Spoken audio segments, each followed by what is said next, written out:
निजामुद्दीन औलिया दरिया के किनारे बैठे हैं और दरिया के किनारे बैठकर बच्चों को पढ़ा रहे थे। एक बिच्छू था।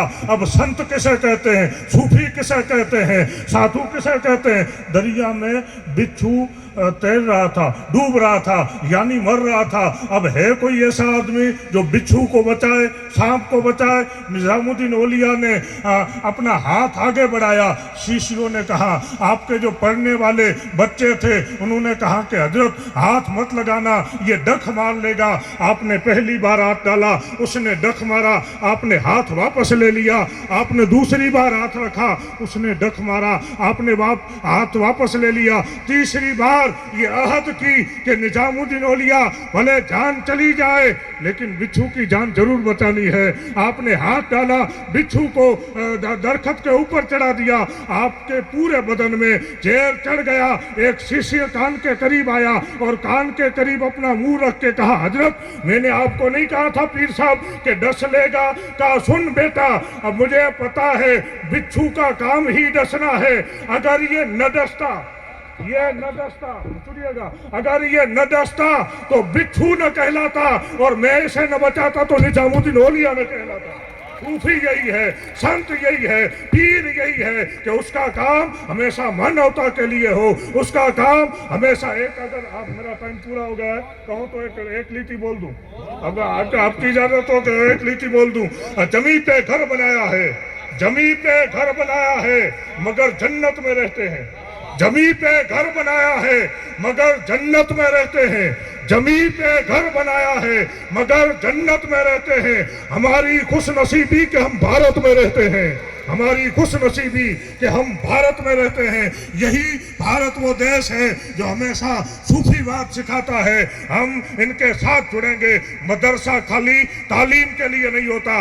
आज हम यहाँ से जितने भी आगेवान हैं उन्हें भी एक संदेश देना चाहता हूँ कि मदरसा यही तालीम देता है। माँ का अदब क्या है, भाई का अदब क्या है, बहन का अदब क्या है, पड़ोसी का अदब क्या है। और सबसे ज्यादा मदरसे में सबसे पहले दारुल उलूम में कोई चीज सिखाई जाती है तो हम सबसे पहले वतन की मोहब्बत सिखाई जाती है। और मैं अहमद कबीर शाह बाबा के दरबार में हाजिर हुआ था। मैं बच्चों को भी कहता हूँ, तुम नसीब वाले हो कि सेलाऊ के अनवारे मुस्तफा में पढ़ रहे हो। यहाँ पे खाली दीन नहीं, को भी एकता भी पिलाई जाती है। और जहाँ संत रहते हैं, जहाँ साधु रहते हैं, जहाँ पीर रहते हैं, जहाँ सूफी रहते हैं, वो हमेशा लोगों को मिलाने की बातें करते हैं, लोगों को जोड़ने की बातें करते हैं। हमारी नसीबी है और आज से ये पैगाम लेकर जाना कि हिंदुस्तान को तोड़ने वाली जितनी भी ताकतें हैं उनको हम नस्त नाबूद कर देंगे और यही पैगाम देंगे, सारे जहां से अच्छा हिंदुस्तान हमारा, हम बुलबुले हैं इनकी, ये गुलसिता हमारा। मजहब नहीं सिखाता आपस में बैर रखना। हिंदी है हम, हिंदुस्तान वतन हमारा, हिंदी है हम, हिंदुस्तान वतन हमारा। और जहां पर आखिरी पैगाम, जहां पर सच, दया, सम्मान और ईमान रहता है वहीं जाकर वो अल्लाह और वो रहमान रहता है। जहां पर सच, दया, सम्मान और ईमान रहता है वहीं जाकर वो अल्लाह और वो रहमान रहता है।